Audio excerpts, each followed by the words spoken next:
Hi friends, welcome to प्रकाशन channel.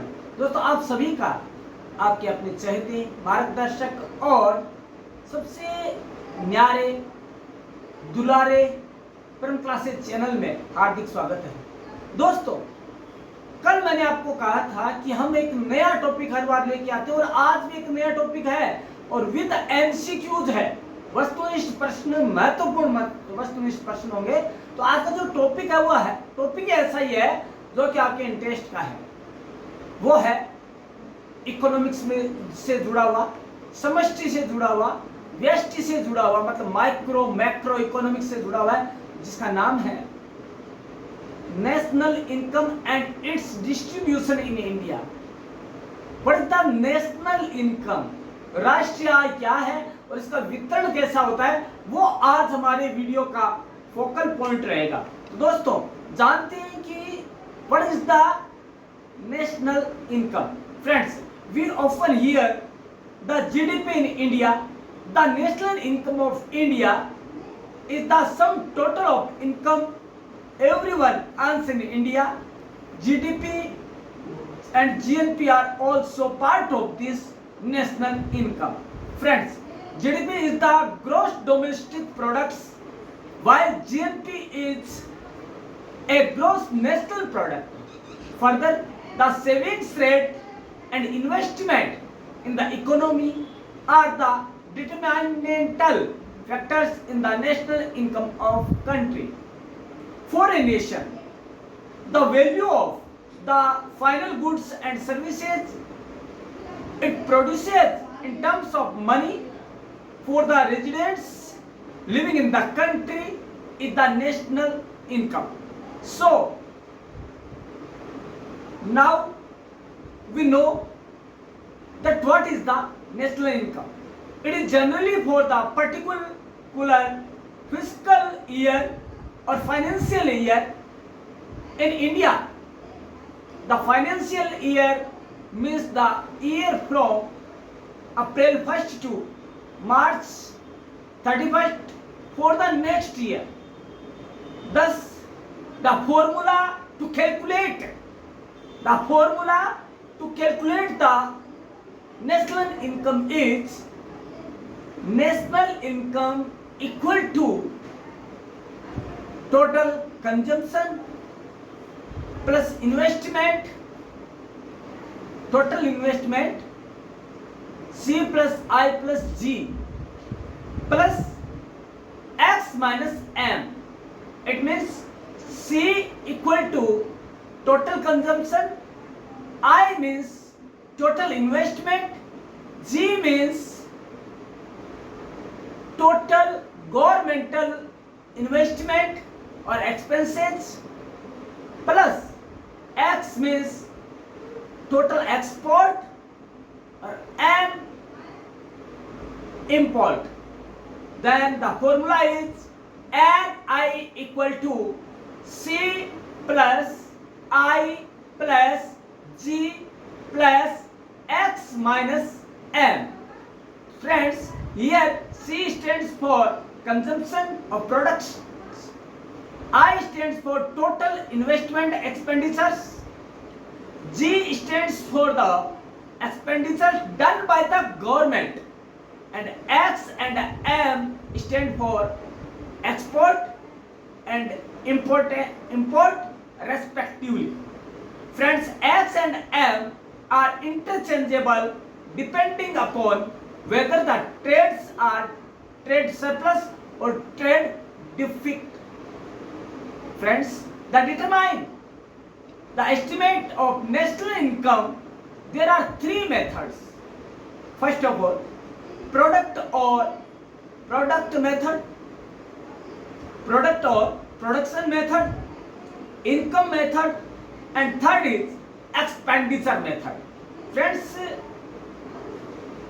we will learn all type of the methods in today's video, in today's lecture.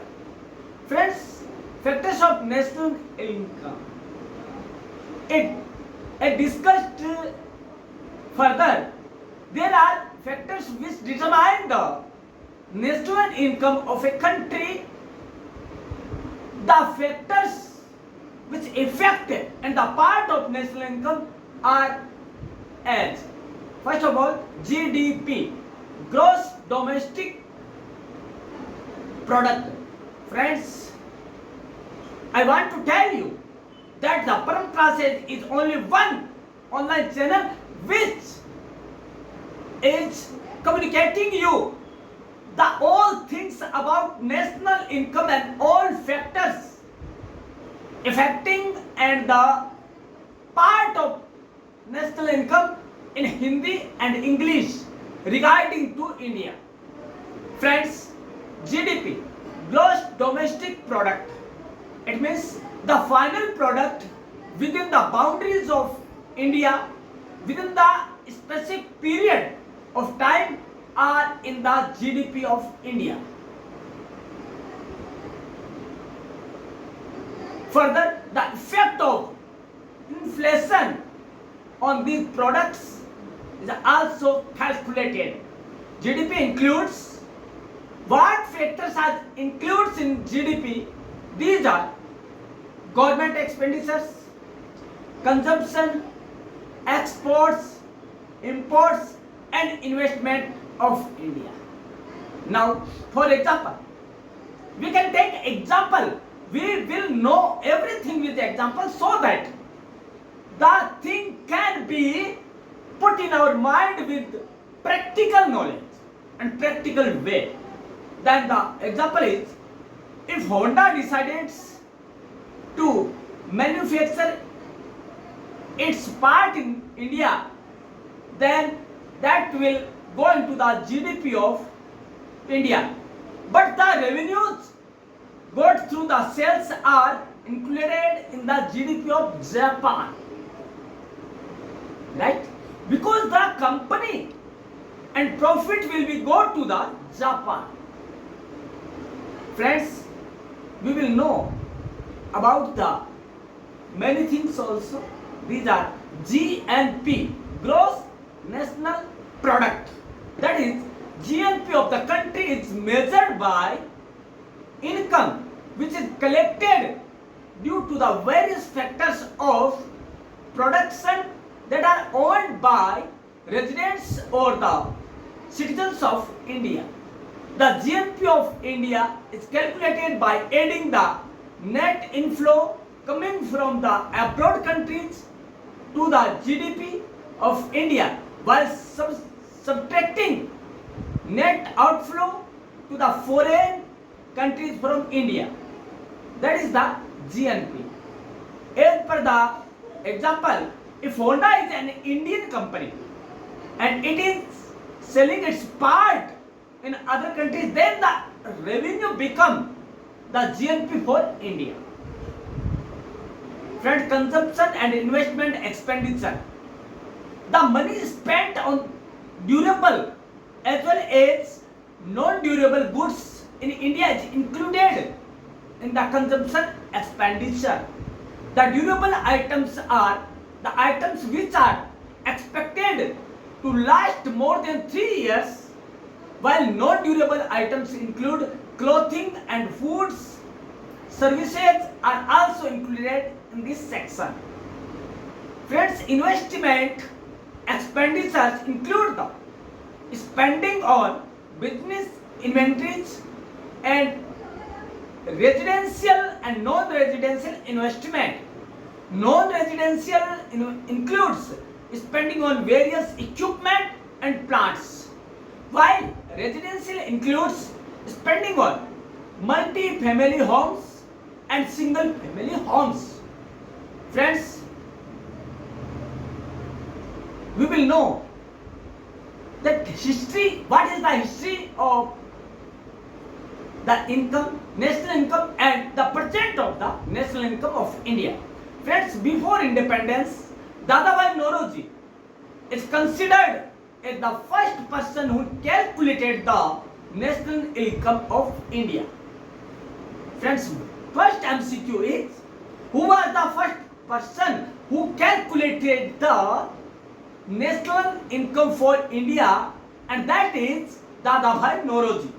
While V.K.R.V. Rao divided the economy into sectors, corporate sectors and agriculture sectors. VKRB said that the national income is a bunch of sectors, corporate sectors and agriculture sectors income. Now, after independence, a committee called the National Income Committee was formed. It was set up in 1949 after the independence, and its first chairman was Professor P.C. Mohanlal. Friends, second question is,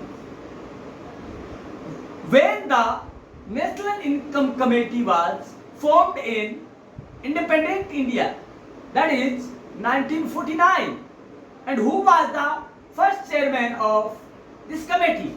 P.C. Mohanlal. That is the all about national income in English. Now we will know all things in Hindi also. Friends, first of all, कि राष्ट्रीय आय क्या है। सबसे पहले तुम जानेंगे कि राष्ट्रीय आय का फंडा क्या है, राष्ट्रीय आय किसे कहते हैं। दोस्तों, हम लगभग हर बार सुनते आए हैं जीडीपी के बारे में सुनते हैं। भारत की राष्ट्रीय आय, भारत में हर किसी की कमाई का योग है। टोटल पर्सन जितना कमा रहे हैं, टोटल पर व्यक्ति जितना कमा रहा है, उन सब का यदि योग किया जाए तो नेशनल इनकम है। जीडीपी, जीएनपी भी इस राष्ट्रीय आय का ही एक हिस्सा है। जीडीपी सकल घरेलू उत्पाद है, जबकि जीएनपी सकल राष्ट्रीय उत्पाद है। इसके अलावा अर्थव्यवस्था में बचत दर और निवेश भारत की राष्ट्रीय आय में निर्धारक तत्व है।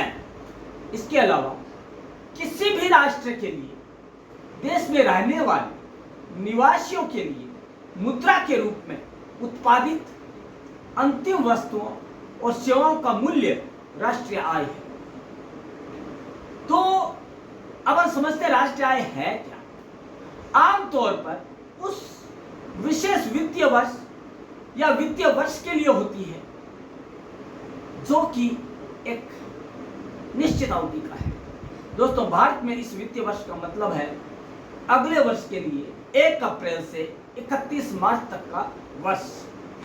इस प्रकार हम राष्ट्रीय आय की गणना करना चाहें तो एक सूत्र बनता है, दिस इज, यह है नेशनल इनकम बराबर राष्ट्रीय आय बराबर उपभोग प्लस कुल निवेश आयोग प्लस सरकार द्वारा किया गया व्यय तथा निर्यात माइनस आयात। एक्स और एम एक दूसरे के स्थान पर प्रयोग किए जा सकते हैं। यह इस बात पर निर्भर करता है कि व्यापार जो निर्यात ज्यादा है आयात ज्यादा है। दोस्तों, निर्यात का तो ज्यादा हो गया मतलब लाभ हो गया, आयात हो गया मतलब घाटा हो गया। तो इन दोनों का जो डिफरेंस होगा वो इसमें कैलकुलेट में काम आ जाएगा। दोस्तों, राष्ट्रीय आय का अनुमान निर्धारित करने के लिए 3 विधियों की सहायता ली जाती है। उत्पाद या उत्पादन विधि, दूसरी आय विधि, तीसरी है व्यय विधि। दोस्तों, ये जो तीनों विधियां हैं ये समय समय पर काम आती रहती है दोस्तों, और हर तरह की भांति, हर और की भांति। अब हम जानते हैं सकल घरेलू उत्पाद क्या है। दोस्तों, सकल घरेलू उत्पाद उस विशिष्ट अवधि के दौरान भारत की सीमाओं के भीतर अंतिम उत्पाद भारत के सकल घरेलू उत्पाद में शामिल है। इसके अलावा इन उत्पादों पर मुद्रास्फीति के प्रभाव की भी गणना की जा सकती है। दोस्तों, जबकि जीडीपी में भारत का सरकारी व्यय, खपत, निर्यात और आयात तथा निवेश भी शामिल है। दोस्तों, हम एक एग्जांपल, हम एक उदाहरण ले लेते हैं, क्योंकि उदाहरण के साथ हम किसी भी विषय को समझते हैं उतना ही प्रभावी होता है दोस्तों। जैसा कि अगर होंडा भारत में अपने उत्पाद बनाने का फैसला करती है तो वह भारत के सकल घरेलू उत्पाद में शामिल हो जाएगा, लेकिन बिक्री से प्राप्त जो राजस्व है वह जापान के सकल घरेलू उत्पाद में शामिल होगा, क्योंकि कंपनी कहां की है? जापान की। तो इनकम कहां जाएगी? जापान में। इसके अलावा हम जानते हैं कि जीएनपी क्या है। दोस्तों, जीएनपी का मतलब हो गया देश के सकल घरेलू उत्पाद। जीएनपी को उस आय से मापा जाता है जो भारत के निवासियों या नागरिकों के स्वामित्व वाले उत्पादन के विभिन्न कारकों के कारण एकत्रित होती है, चाहे वो बचत हो, चाहे वो क्रय करने की क्षमता हो, या जितनी क्रय की गई उसका मूल्य चुकाया गया। दोस्तों, भारत के सकल घरेलू उत्पाद की गणना विदेशों से आने वाले शुद्ध अंतर्वाह को भारत के सकल घरेलू उत्पाद में जोड़कर तथा विदेशों में प्राप्त होने वाले शुद्ध बहिर्वाह को घटाकर की जाती है। मतलब जितनी भारत में इनकम आई उनमें से जो गई उनको हम लेस करके घटाकर सकल घरेलू उत्पाद की गणना कर सकते हैं। पिछले उदाहरण जो हमने अभी उदाहरण देखा होंडा वाला, तो दोस्तों इसकी जगह यदि होंडा एक भारतीय कंपनी है और वह अन्य देशों में माल बेचती है, तो जो राजस्व होगा वो भारत के लिए जीएनपी बन जाएगा। ठीक है, क्योंकि इनकम कंपनी का है भारत के, तो इनकम का है भारत के अंदर है। उपभोग व निवेश व्यय, दोस्तों भारत में टिकाऊ और गैर टिकाऊ वस्तुओं पर खर्च किया गया पैसा उपभोग व्यय में शामिल है।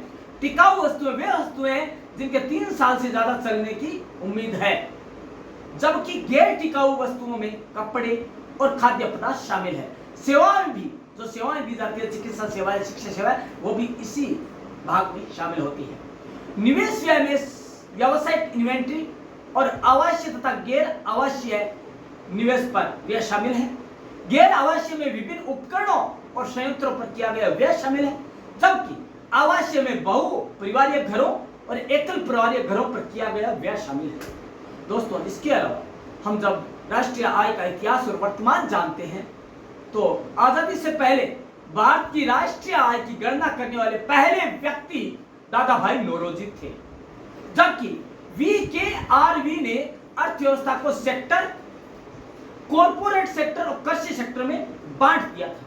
उनका कहना था कि इन तीनों की जो आय होती है उनकी टोटल मिलाकर करें तो वो क्या होगा, नेशनल इनकम में शामिल होती है। दोस्तों, आजादी की बात 1949 में 1949 में राष्ट्रीय आय समिति नाम से एक समिति बनाई गई और इसके पहले अध्यक्ष प्रोफेसर PC महालनोबिस थे। दोस्तों, राष्ट्रीय आय भारतीय अर्थव्यवस्था का एक रोचक और महत्वपूर्ण विषय है।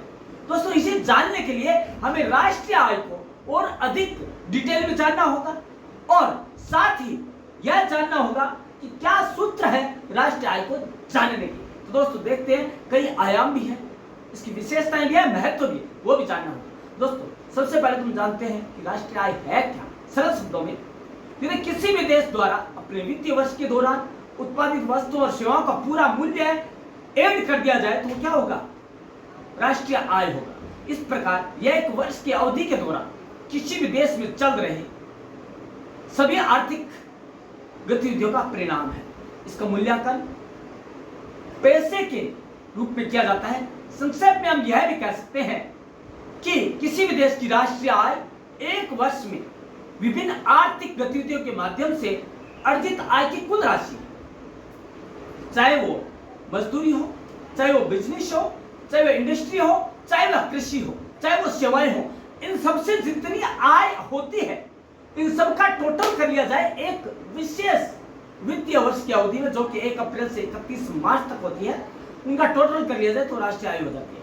इसमें किसी राष्ट्र के श्रम, पूंजी, भूमि या उद्यमशीलता जैसे उत्पादन के कारणों द्वारा प्राप्त मजदूरी, ब्याज, किराया और लाभ भी शामिल है। दोस्तों, अब हम जानते हैं राष्ट्रीय आय की अवधारणा क्या है, राष्ट्रीय आय क्या करती है। दोस्तों, राष्ट्रीय आय का मतलब है कि GDP, GNP, NNP, NI, PI, DI और PCI सहित राष्ट्रीय आय की विभिन्न अवधारणाएं हैं जो आर्थिक गतिविधियों के तथ्यों की व्याख्या करती है। दोस्तों, इसके अलावा हम जानते हैं कि बाजार मूल्य पर सकल घरेलू उत्पाद क्या है। एक वर्ष के दौरान उपलब्ध संसाधनों के साथ घरेलू क्षेत्र में उत्पादित सभी वस्तुओं और सेवाओं का मौद्रिक मूल्य क्या है, आपका सकल घरेलू उत्पाद है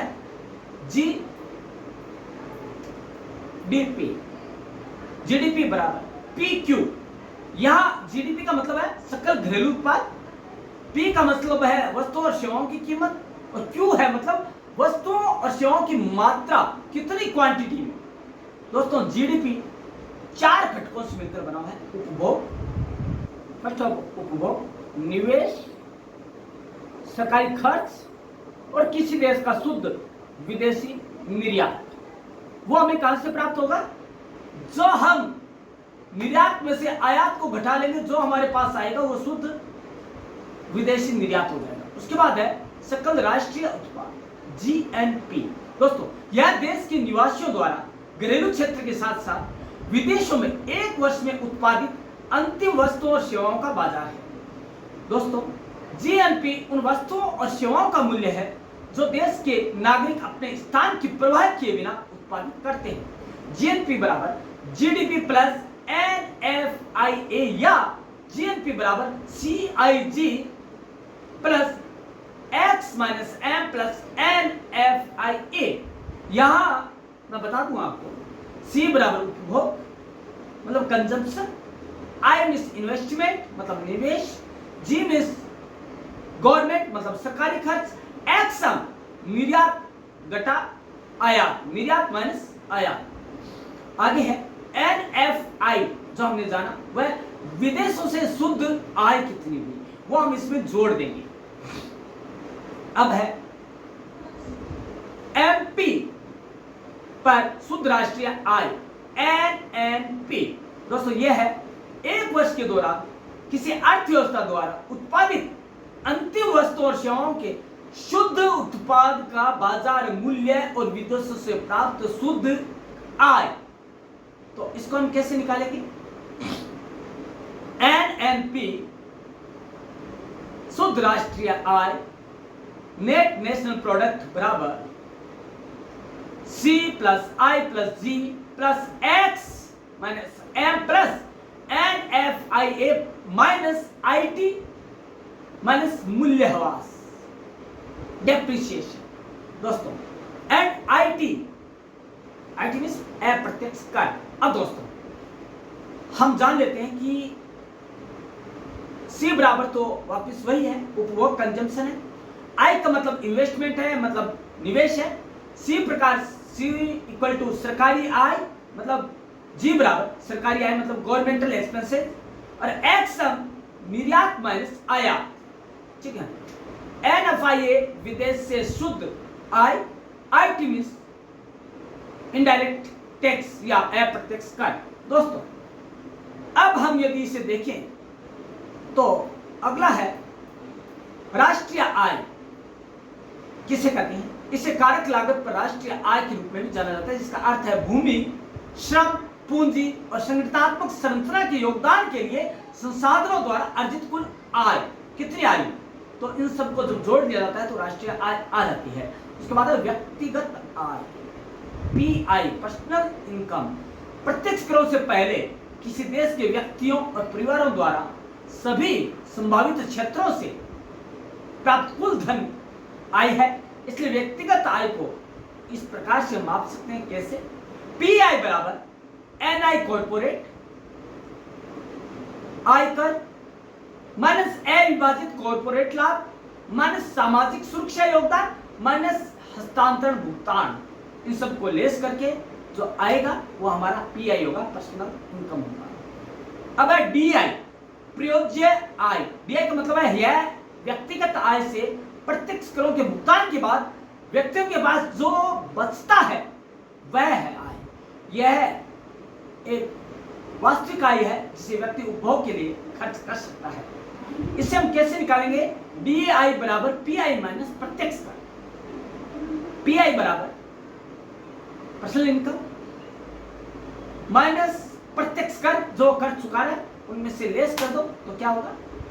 हमारा आय आ जाएगी, डायरेक्ट इनकम आ जाएगी, प्रयोज्य आय आ जाएगी, जो कि हम काम में ले सकते हैं। उसके बाद प्रति व्यक्ति आय, पीसीआई। इसकी गणना देश की राष्ट्रीय आय को देश की कुल संख्या से विभाजित करके आती है। पीसीआई बराबर total national income divided by total national population. उसके बाद है और भी कई विधियां हैं राष्ट्रीय आय को मापने की। ये गणना विधियां 3 है। पहली है आय विधि, दूसरा है उत्पाद और मूल्य वर्धित विधि, तीसरा है व्यय विधि। आय विधि क्या है तो हम जान लेते हैं कि आय, शुद्ध राष्ट्रीय आय क्या है, हम उसे जानते हैं। इसमें राष्ट्रीय आय के प्रवाह को मापा जाता है। इस प्रकार हम एनआई, नेशनल इनकम कैसे गणना करेंगे, इसको हम कहते हैं डब्ल्यू प्लस एनआई बराबर शुद्ध राष्ट्रीय आय बराबर net income equal to W plus R plus P plus I. Now we will know W बराबर वेजेज बराबर मजदूरी और वेतन, आर बराबर किराया आय मतलब रेंटल इनकम, पी बराबर प्रॉफिट मतलब लाभ, आई बराबर मिश्रित आय मतलब इनकम। तो दोस्तों ये है आपका शुद्ध राष्ट्रीय आय ज्ञात करने का। अगला है उत्पाद या मूल्य वर्धित विधि। इससे हम राष्ट्रीय आय को वस्तु और सेवाओं के प्रवाह के रूप में मापा जाता है और इसका सूत्र यह होगा राष्ट्रीय आय बराबर जीएनपी माइनस पूंजी की लागत माइनस मूल्यह्रास माइनस अप्रत्यक्ष कर। इन सबको निकालने के बाद जो कुछ बचता है वह राष्ट्रीय आय होगी। नेशनल एनआई होगा, नेशनल इनकम, नेशनल जो है इनकम ऑफ कंट्री होगी। इसमें राष्ट्रीय आय के प्रवाह के रूप में मापा जाता है, आय को व्यय के रूप में मापा जाता है। इसका है राष्ट्रीय आय बराबर राष्ट्रीय उत्पाद माइनस राष्ट्रीय व्यय। कितना खर्च हुआ उसको हम जब निकाल लेंगे तो हमारे ये राष्ट्रीय आय आ जाती है। अब हम कई जो है बड़े बड़े अर्थशास्त्री हैं, उनके अनुसार भी हमें राष्ट्रीय आय को जानना जरूरी है, क्योंकि डिटेल में जानने के लिए हमें कई परिभाषाओं पर गौर करना होगा दोस्तों। और वे इस प्रकार है मार्शल के अनुसार, जो कि मार्शल सबसे बड़े अर्थशास्त्री हुए विश्व के, तो उनके अनुसार राष्ट्रीय आय की गणना वार्षिक आधार पर होती है। वार्षिक कुल उत्पादन में से मशीनों की टूट फूट, गिरावट और उत्पाद संबंधी व्यय आदि को घटा दिया जाता है। इसके अलावा राष्ट्रीय आय में विदेशी विनियोगों से प्राप्त होने वाली राशि को भी जोड़ दिया जाता है। व्यक्तियों की वे सेवाएं जो परिवार सदस्यों और मित्रों को बिना मूल्य प्राप्त हो जाती है, और निजी संपत्ति या सार्वजनिक संपत्ति से लाभ आदि को राष्ट्रीय आय में नहीं जोड़ा जाता है। मतलब उन सेवाओं व लाभों को नहीं जोड़ा जाएगा जिसके लिए कोई मूल्य नहीं चुकाया जाता है। इसके अलावा निजी संपत्ति या सार्वजनिक संपत्ति से लाभ, इसको भी नहीं जोड़ा जाएगा। इसके अलावा एक अन्य अर्थशास्त्री हुए हैं जिनका नाम है Pigou. According to Pigou, national income is, राष्ट्रीय आय समाज की वस्तुगत आय है जिसमें विदेशों से प्राप्त आय भी शामिल है। यह वह भाग है जिसको द्रव्य के रूप में, जिसे इनकम के रूप में मापा जा सकता है दोस्तों। अब आ गया फिशर के अनुसार। फिशर कौन है और उनके अनुसार क्या मतलब है। राष्ट्रीय आय में केवल उन सेवाओं को शामिल किया जाता है जो अंतिम रूप से उपभोक्ताओं के उपभोग के लिए प्राप्त होती है, चाहे वे भौतिक वातावरण से हो या मानवीय वातावरण से हो, लेकिन उसका मूल्य चुकाया गया हो। यह ध्यान रखना जरूरी है दोस्तों। ये हो गया आपका राष्ट्रीय आय की अलग अलग विधियां, मतलब राष्ट्रीय आय की परिभाषाएं। अब जाने की राष्ट्रीय आय की गणना कैसे की जाती है। दो आधार है, एक तो चालू कीमतों पर और एक है स्थिर कीमतों पर। चालू कीमत तो वो हो गई कि किसी देश के निवासियों द्वारा एक वर्ष में उत्पादित अंतिम वस्तुओं और सेवाओं के चालू मूल्यों का योग मौद्रिक राष्ट्रीय आय या चालू कीमतों पर राष्ट्रीय आय कहलाती है। इसके अलावा स्थिर कीमतों पर राष्ट्रीय आय किसको कहते हैं, किसी एक लेखा वर्ष को आधार मानकर उस वर्ष के मूल्यों पर राष्ट्रीय आय की गणना करना स्थिर कीमतों पर राष्ट्रीय आय कहलाती है। दोस्तों ये वो है विधियां। अब यदि हम आय गणना विधि के अनुसार देखें तो वह है राष्ट्रीय आय बराबर कुल लगान प्लस कुछ मजदूरी प्लस कुल लाभ व्यय दिया हो गया। तो आगे है व्यय गणना विधि। इसमें से राष्ट्रीय आय बराबर कुल उपभोग व्यय माइनस कुल बचत।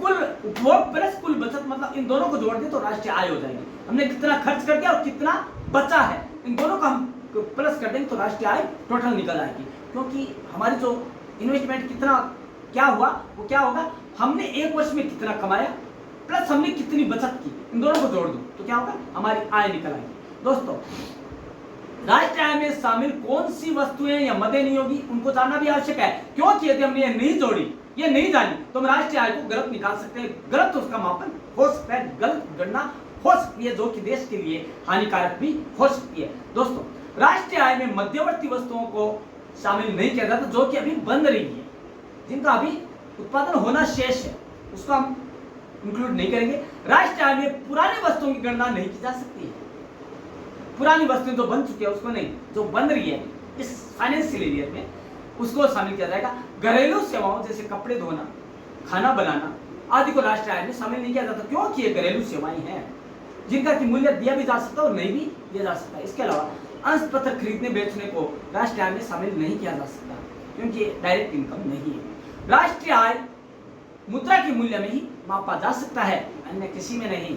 हस्तांतरण भुगतान जैसे पेंशन, बेरोजगारी भत्ता में बैंकों में जमा राशि पर मिलने वाले ब्याज को भी राष्ट्रीय आय में शामिल क्यों नहीं किया जाता, क्योंकि वो इन कैश नहीं है। इसके अलावा आयकर, निगम कर को भी राष्ट्रीय आय में शामिल नहीं किया जाएगा, क्योंकि वो ट्रांसफर किया जाता है, न कि कैश में दिया जाता है। गैर कानूनी गतिविधियां जैसे कालाबाजारी है, जैसे जुआ है या तस्करी से जो आय प्राप्त होती है उसको भी राष्ट्रीय आय में क्योंकि शामिल नहीं है, क्योंकि वो सही ढंग से कमाई हुई आय नहीं है, शुद्ध आय नहीं है। तो दोस्तों, ये है कि आपका आय में कौन सी शामिल की जाएगी और कौन सी नहीं की जाएगी। अब बात आती है कि जो हमने जाना है, तो राष्ट्रीय आय का महत्व क्या है, एक देश के लिए राष्ट्रीय आय की गणना क्यों की जाए, क्या महत्व है उसका। तो दोस्तों, जानना जरूरी है, तुम जान लेंगे कि राष्ट्रीय आय आर्थिक स्थिति को दर्शाती है और किसी देश के आर्थिक विकास का एक अच्छा अवलोकन प्रदान कर एक प्रतिबिंब और एक मिरर बनती है। दोस्तों, इसके अलावा अर्थशास्त्री आर्थिक प्रगति के लिए राजकोषीय योजनाएं तैयार करने में सहायता के लिए राष्ट्रीय आय के आंकड़ों का उपयोग करते हैं, क्योंकि राष्ट्रीय आय कितनी हुई उसी को ध्यान में रखकर नई योजनाएं गठित की जाती है, नए कार्यक्रम बनाए जाते हैं। इससे क्या होता है, मुद्रास्फीति और मुद्रा अपस्फीति विरोधी प्रभावी रणनीतियों को लागू करने के लिए राष्ट्रीय आय पर संचय सांख्यिकी की आवश्यकता होती है। जब व्यय कुल उत्पादन से अधिक हो जाता है और इसके विपरीत जब भड़काऊ समय सीमा दिखाई देती है, तो देश का बजट सकल राष्ट्रीय आय उससे जुड़े विचारों पर बहुत ज्यादा निर्भर कर जाता है। निंदनीय रणनीति से बचने के लिए सरकार राष्ट्रीय आय की जानकारी के आधार पर वार्षिक बजट तैयार करती है। राष्ट्रीय आय को ध्यान में रखकर कि हमने इतनी राष्ट्रीय आय हासिल की, उसी आधार पर हम बजट का निर्माण करते हैं। दोस्तों, इसके अलावा हम जानते हैं कि वो कौन से एमसीक्यूज है जो हमने जाना उसमें से निकल कर आए हैं। तो पहला है दोस्तों कि भारत में सकल घरेलू उत्पाद की गणना का काम किस मंत्रालय के द्वारा किया जाता है, तो वह है गृह मंत्रालय नहीं है, नहीं वाणिज्यिक और उद्योग मंत्रालय, वह है केंद्र का सांख्यिकी एवं कार्यक्रम कार्यान्वयन विभाग। वही यह मंत्रालय काम करेगा कि भैया कितनी इनकम हुई है, कितना घरेलू उत्पाद की गणना हुई है, वो ये करेगा। उसके अलावा भारत में प्रति व्यक्ति आय की गणना करने के लिए आधार वर्ष का इस्तेमाल, कौन से आधार वर्ष का इस्तेमाल किया जाता है, 2011-12 11-12 का प्रति व्यक्ति आय की गणना के लिए आधार वर्ष 2011-12 का लिया जाता है। वर्तमान में भारत के किस राज्य की प्रति व्यक्ति आय सबसे अधिक है? देखिए, गोवा, दिल्ली, महाराष्ट्र या पंजाब। तो गोवा की है, क्योंकि वहां खर्च कम है, आवश्यकताएं कम है, तो आय तो अपने और उत्पादन ज्यादा है, क्योंकि वहां पे पर्यटक है और सारी चीजें हैं। दोस्तों, वहां का एक औसत व्यक्ति 3 लाख रुपए से अधिक कमाता है। दोस्तों, वर्तमान में बाजार मूल्यों के आधार पर भारत की प्रति व्यक्ति आय कितनी है? बाजार मूल्य के आधार पर प्रति व्यक्ति आय जो कि 16-17 के आधार पर है, वह प्रति व्यक्ति आय 1,03,007 रुपए है प्रति व्यक्ति आय। यदि हम बाजार मूल्य के आधार पर देखें तो भारत के सकल घरेलू उत्पाद जीडीपी में प्राथमिक क्षेत्र, प्राइमरी सेक्टर का कितना भाग है या कितना हिस्सेदारी है, वह 20%, ना 35 है, ना 60 है, ना 10 है, वह 20%, जिसके आधार पर सकल घरेलू उत्पाद को मापा जा सकता है। इसके अलावा भारत की अर्थव्यवस्था में सबसे अधिक योगदान कौन देता है? न विनिर्माण क्षेत्र देता है, न कृषि क्षेत्र देता है, न छोटे गृह उद्योग देता है। तो कौन सा देता है? सेवा क्षेत्र, सर्विस सेक्टर देता है, जो कि चिकित्सा है, जो कि शिक्षा है, किसी भी तरह की सेवा है वह। दोस्तों, यदि किसी देश की अर्थव्यवस्था में कृषि क्षेत्र का योगदान घट रहा है, तो इसका क्या मतलब निकाला जा सकता है? इसका मतलब है देश विकसित बनने की दिशा में बढ़ रहा है, क्योंकि वहां पे क्या इंडस्ट्री ज्यादा हो गई और कृषि के जो क्षेत्र थे वो कम हो गए। तो इसका मतलब क्या है? देश विकसित होने की दिशा में आगे बढ़ रहा है। उसके अलावा भारत में कितने प्रतिशत लोग आयकर देते हैं? दोस्तों ये जानना बहुत अत्यंत महत्वपूर्ण है, और इसके लिए हमें अवेयर भी होना है कि हमें भी जब हम पांव पे खड़े हो जाए, जब हम इनकम करने लग जाए, तो हमें भी आयकर देना है, क्योंकि इसी पर देश की आय टिकी हुई है, अर्थव्यवस्था की स्थिति टिकी हुई है। तो दोस्तों वह है, बड़ी शर्मनाक चीज है, ना 15% है, ना 20 है, ना 35 है, ना 50 है, ना 65 है, ना 70 है। कितने प्रतिशत है? 3%। बस 3% वो व्यक्ति है जो कि आयकर का भुगतान करते हैं। कितने? 3%। क्या इतने लोग आय कमाते हैं? दोस्तों राष्ट्रीय आय की गणना में किसको नहीं जोड़ा जाता? वो है बेचे गए पुराने फ्रिज का मूल्य और गृहिणी की सेवाओं को, इन दोनों को नहीं जोड़ा। जो घर की लक्ष्मी सेवाएं देती है, कार्य करती है, उसको नहीं जोड़ा जाता, क्योंकि वो अमूल्य है। और पुराना बेचा गया फ्रिज, उसके मूल्य को नहीं, क्योंकि वो तो पहले बन चुका है, पहले बिक चुका है। इसके अलावा भारत सरकार को सबसे ज्यादा आयकर किस प्रदेश से प्राप्त होता है? वह कौन सा प्रदेश है जो सबसे आगे है कि हम आयकर सबसे ज्यादा चुकाएंगे?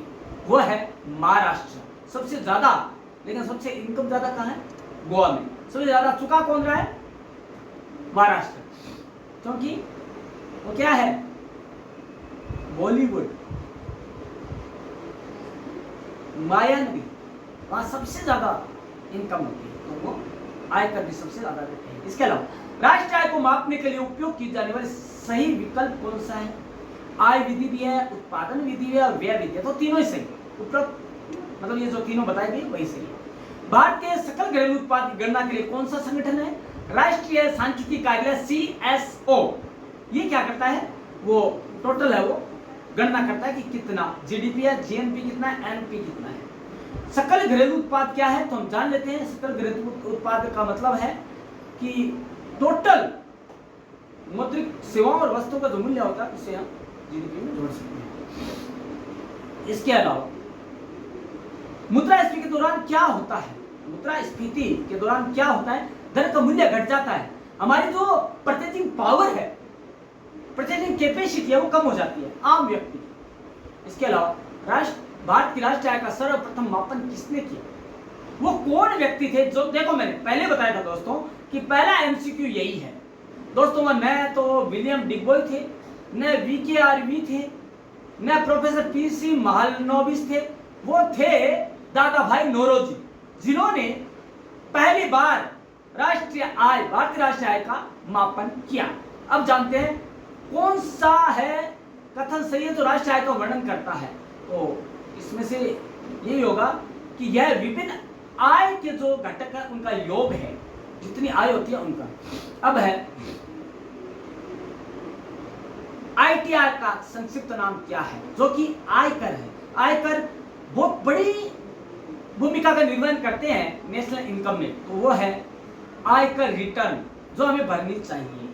वह है भारत को सकल घरेलू उत्पाद का सर्वाधिक हिस्सा किस क्षेत्र से मिलता है? वह है सेवा क्षेत्र, सर्विस सेक्टर। पुनः मैं बता देता हूं। इसके बाद स्थानांतरण भुगतान शब्द, जिसे भुगतान कहा जाता है, किया जाता है सेवाओं और वस्तुओं के आदान प्रदान के लिए। ट्रांसफर जो पेमेंट होता है वो सेवाओं के आदान प्रदान के लिए, जैसे निर्यात और आयात का जो डिफरेंस होता है उससे कहा जाता है। NFI के साथ जीडीपी कितने के बराबर है? NFI के बराबर जीडीपी कितने के बराबर है? वो है NFIA है, ठीक है। उसके बाद यह विभिन्न आय का योग है प्लस ये NFI है, D है। दोस्तों इसके अलावा लागत के कारक के रूप में शुद्ध राष्ट्रीय आय का दूसरा नाम क्या है? वह है राष्ट्रीय आय। लागत के कारक के रूप, लागत कितनी आय उसको हम राष्ट्रीय आय में से घटाएंगे तभी तो आएगी। जीएनपी की गणना में किसको शामिल किया जाता है? सरकार के हस्तांतरण भुगतान को किया जा सकता है, ब्याज को भी नहीं, किराए की आय को भी नहीं, लेकिन सरकार को जो भुगतान किया गया है क्योंकि वो सरकार के खाते में आ रही है वो माना जाएगा। हरित क्रांति के जनक कौन थे? क्या वो लाल बहादुर शास्त्री थे? क्या वो बी.आर. अम्बेडकर थे, या वो मनमोहन सिंह थे, या एम.एस. स्वामीनाथन थे?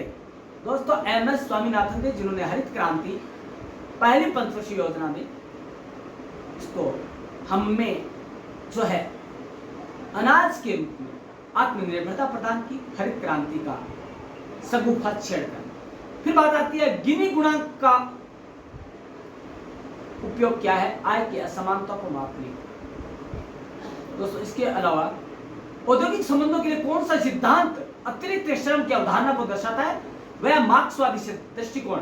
वो क्या कहता है कि लोगों से अधिक खून चूसा जाता है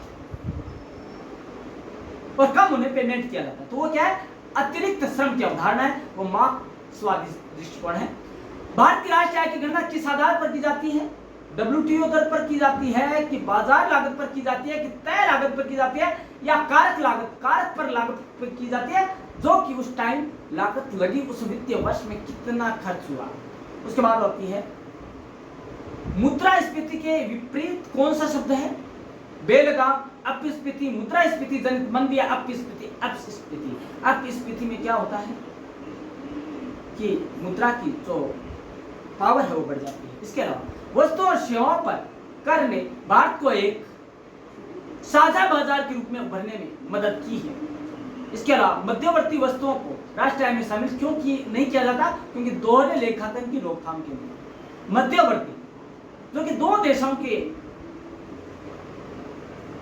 दो राज्यों, दो देशों के सहयोग से होती है, या जिसका उत्पादन अभी ऑन द वे है, उसको शामिल नहीं किया जाएगा, क्योंकि दो बार गणना में शामिल हो सकते हो। जीडीपी मापते समय कौन सी चीजें शामिल नहीं की जाती है? अवकाश शून्य अवैध गतिविधियां, वित्तीय लेन देन, प्रयुक्त वस्तुओं, गैर बाजार सेवाओं का वस्तुओं का हस्तांतरण, ये सभी जो है वो शामिल नहीं की जाएगी। राष्ट्रीय आय का लेखोजोखा रखने का प्रयास सर्वप्रथम किसने किया? कि राष्ट्रीय आय का हम मेंटेन करेंगे, हम लिखेंगे, हम इसका लेखा जोखा अकाउंट रखेंगे, वो था ग्रेगरी किंग ने कहा था कि इसका हमें रखना चाहिए, जिससे कि हमें पता लग सके कितनी आय हो और कितना व्यय हुआ। इसके अलावा पूंजी के स्टॉक में वृद्धि को क्या कहा जाता है? वह पूंजी निर्माण हुआ है। ठीक है। 4 क्षेत्र मॉडल के अंतर्गत किसे माना जाता है? विदेशी, सरकारी, फर्म और परिवार क्षेत्र। ये 4 क्षेत्र है, जिसे कि 4 क्षेत्र मॉडल है। उसके बाद दोस्तों, कौन सा राष्ट्रीय आय में शामिल नहीं है? बॉन्ड व शेयरों की बिक्री नहीं है, काला धन नहीं है, आय स्थानांतरित की जाती है, उसको भी शामिल नहीं किया जाता है। उसके अलावा उत्पादन उद्यमों को कितने क्षेत्रों में विभाजित किया गया है? 2 क्षेत्र हैं, कि 4 है, कि 3 है, कि 5 है? 3 क्षेत्र है। कौन कौन से हैं? बिजनेस, इंडस्ट्री और एग्रीकल्चर, 3 क्षेत्रों में बांटा गया है। दोस्तों, इसके अलावा हम जानते हैं कि किसी देश की राष्ट्रीय आय में किसे शामिल किया जा सकता है? किराया, ब्याज, मजदूरी, वेतन और लाभ को शामिल किया जा सकता है। राष्ट्रीय आय की गणना के लिए एक देश के भीतर प्राथमिक क्षेत्र कौन कौन से शामिल हैं? लघु उद्योग भी है, कृषि भी है, खुदरा व्यापार, जो हमने अभी बात की है, ये तीनों को शामिल किया जाता है। दोस्तों, इसके अलावा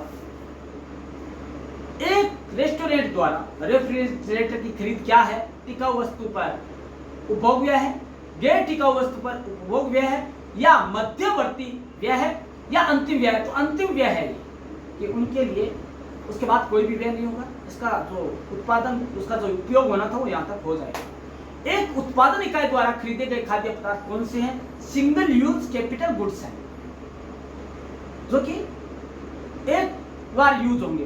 उसके अलावा पूंजी की हानि क्या है? अप्रत्याशित अप्रचलन है, मतलब किसी भी चीज का प्रचलन से बाहर होना, उत्पाद का, वो पूंजीगत हानि है। इसके अलावा एक फर्म चार्टर्ड अकाउंटेंट की सेवाएं लेती है और शुल्क का भुगतान करती है। फर्म के लिए शुल्क का भुगतान क्या है? या मध्यवर्ती व्यय है। 2 जगह। दोस्तों, अर्थशास्त्र क्षेत्र वह है जिसमें निम्नलिखित, जिसमें स्वतंत्र रूप से क्या क्या चीजें चलती है? लोग है, चीजें हैं, राजधानियां, ये सबसे ऊपर, मतलब सभी चीजें। किसी देश का एक निवासी क्या होता है? कौन होता है? जो देश में रहता है, कमाता है, खर्च करता है और वहीं जमा करता है, वो है देश का नागरिक। न कि वो है कि वो पैदा तो हुआ कमाई बाहर कर रहा है, टैक्स बाहर दे रहा है, वो नहीं है। कौन है? जो उस देश में रहता है, कमाई करता है, खर्च करता है, जमानी करता है, वो सही अर्थों में क्या है? नागरिक। किसी देश के आर्थिक क्षेत्र को और क्या नाम से जाना जाता है? घरेलू क्षेत्र, क्योंकि घरेलू स्तर पर कमाई कर। भारत में चीनी दूतावास आर्थिक क्षेत्र का एक हिस्सा है। चीन। पूंजी और निवेश क्या है? ये दोस्तों पूंजी स्टॉक है, जबकि निवेश है वो प्रवाह है।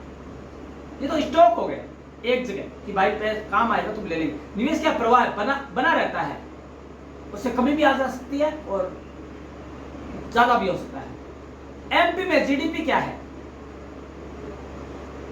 मूल्य आवास सहित, अप्रत्यक्ष कर सहित और सब्सिडी के अलावा इन तीनों को शामिल कर दो तो एमपी में जीडीपी की गणना हो जाती है। इसके अलावा सामान्य मूल्य स्तर का अध्ययन एक विषय है। किस चीज का विषय?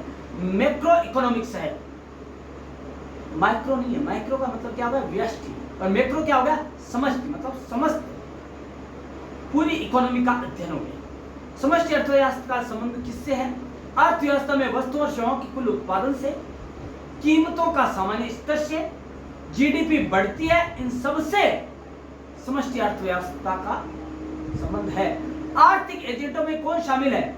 सरकार भी है, उपभोक्ता भी है, प्रोड्यूसर भी है, ये तीनों शामिल है। इसके अलावा अंतिम माल का उपयोग किसके द्वारा किया जाता है? उपभोक्ताओं द्वारा भी किया जाता है, प्रोड्यूसर के द्वारा किया जाता है और सरकार के द्वारा भी किया जाता है। ये चीजें हैं जो कि आज का महत्वपूर्ण वस्तुएं हैं, महत्वपूर्ण आज के एमसीक्यूज हैं। वस्तुओं का वर्गीकरण किस बात पर निर्भर करता है? उसका वस्तुओं का अंतिम उपयोग पर निर्भर करता है। और इसके अलावा दोस्तों यदि कोई कार टैक्सी ऑपरेटर द्वारा खरीदी जाती है तो इसे क्या माना जाएगा? इसे पूंजीगत माल और अंतिम इच्छा माना जाता है, ठीक है। इसके अलावा टिकाऊ वस्तु कौन सी है इसमें से? तो टिकाऊ वस्तु कौन सी है? रेडियो नहीं, दूध नहीं, पेट्रोल नहीं, वह कपड़े। कपड़े क्या है? कुछ ज्यादा समय के लिए पहने जा सकते हैं दोस्तों। इसके अलावा बहुत सी चीजें हैं जो आपको बताए जाते हैं। एक स्टॉक क्या है? कोई समय आयाम नहीं है उसका, और एक स्थिर अवधारणा है, दोनों चीजें दोस्तों। इसके अलावा परिवार की आय किस तरह का उदाहरण है? भंडार का नहीं, प्रवाह का, हाँ प्रवाह का है, क्योंकि वो प्रवाह बनता रहता है। जो इनकम है उसमें से कई बार कम हो जाती है, कई बार ज्यादा हो जाती है दोस्तों। राष्ट्रीय आय का अक्सर अनुमान किससे लगाया जाता है? वह है एफसी पर एनएनपी, ठीक है। ये चीजें हैं जो हमें शुद्ध प्रत्यक्ष करों का अनुमान इस प्रकार लगाया जाता है, अप्रत्यक्ष कर माइनस सब्सिडी। तो इनको कर दिया जाता है तो क्या हो जाता है? टोटल ये हो गया आपका कर हो गया। तो दोस्तों आज हमने जो जाना है, हमने पूरा कोशिश किया है जानने का कि हम राष्ट्रीय आय को जाने, उससे संबंधित जितने क्वेश्चन हैं, एमसीक्यूज बन सकते हैं, वो हमने जाने, हिंदी में भी जाने और इंग्लिश में जाने। और राष्ट्रीय आय का मतलब भी जाना, वो होता है देश की कुल आय, जिससे हमने खर्च निकाल दिए, मूल्य आवास निकाल दिए, जो डेप्रिसिएशन है उसको हमने घटा दिया, जो हमने ब्याज के लिए चुकाया उसको हटा दिया, जो हमारे निर्यात के ऊपर आयात था उसको हमने घटा दिया, जो शुद्ध बचा वो राष्ट्रीय आय हो गई। दोस्तों हमने सब कुछ जाना है, उनको हमने उसमें कर को भी शामिल किया है, टैक्स को भी। तो दोस्तों हमें एक आज की वीडियो से एक सीख जरूर लेनी चाहिए आपको कि हमें यदि राष्ट्र की प्रगति से जुड़ना है तो हमें क्या करना होगा? हमें उसमें कर देना होगा, हमें इनकम टैक्स देना चाहिए ताकि हम राष्ट्र विकास में अपना योगदान दे सकें। तो दोस्तों आशा ही नहीं अपितु पूर्ण विश्वास है कि आज के इस वीडियो से, लेक्चर से आप बहुत कुछ जानेंगे राष्ट्रीय आय के बारे में। लेकिन ये पता कैसे लगेगा? जब आप कमेंट में लिखेंगे तभी जान पाएंगे, क्योंकि आपको हिंदी और इंग्लिश में दोनों में बताया गया है। दोस्तों आशा है कि कल हम एक पूरे जोश के साथ, एक अच्छे मानसिक स्थिति के साथ और जानने की इच्छा के साथ कल हम फिर मिलेंगे इसी चैनल पर इसी समय। तब तक के लिए देखते रहिएगा परम क्लासेस चैनल, कहीं जाएगा मत। धन्यवाद।